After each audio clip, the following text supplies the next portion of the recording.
Bonjour, je m'appelle Marianne Dubuc et je suis auteure et illustratrice de livres pour enfants. J'habite à Montréal, au Québec, au Canada, et justement, mon dernier livre, Ours et le murmure du vent, est disponible en Corée tout récemment.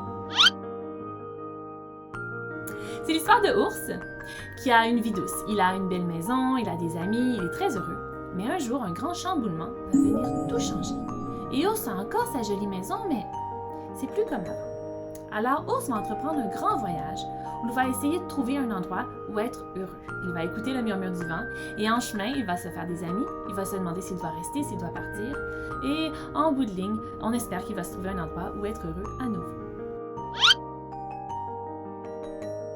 C'est un livre sur la vie qui nous envoie des grandes épreuves et sur la façon dont on peut parfois accepter d'essayer du nouveau, avoir le courage de partir et où parfois il faut aussi reconnaître qu'on est au bon endroit et avoir le courage de rester où on est et d'accepter que c'est là où on doit être.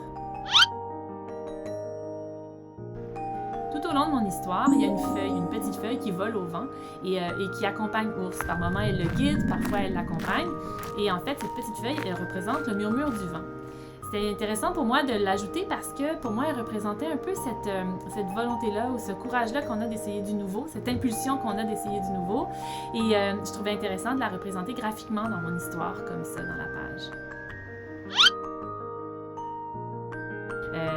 C'est pas important de le savoir tout ça quand on lit le livre et je fais un peu exprès parce que j'aime beaucoup dans mes livres laisser une ouverture de lecture pour que le lecteur puisse décider ce qu'il est prêt à trouver ou pas dans le livre et qu'il puisse remplir les silences parce qu'il touche personnellement. Donc c'est volontaire si tout n'est pas expliqué dans mon livre. Comme pour la plupart de mes livres, j'ai fait des illustrations pour Ours et le murmure du vent à l'aquarelle, avec aquarelle, crayon de bois et crayon à mine. La plupart de mes livres, je les fais de cette façon-là, c'est ma technique préférée. Ceux qui connaissent mes livres savent que la plupart du temps, mes personnages sont des animaux. Il est très rare en fait qu'on trouve des humains dans mes livres. La raison est toute simple, c'est que je préfère, et de loin, dessiner des animaux plutôt que les humains.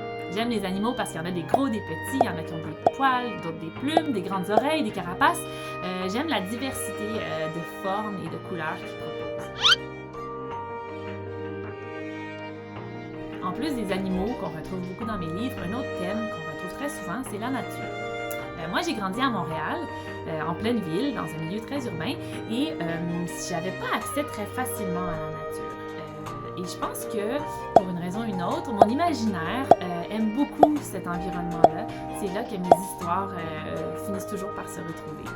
J'adore dessiner la nature aussi. J'aime bien dans mes illustrations cacher des petits objets dans les décors.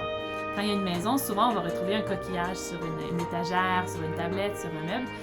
Moi, j'allais à la mer avec ma grand-mère et ma tante quand j'étais petite et on récoltait toujours des coquillages.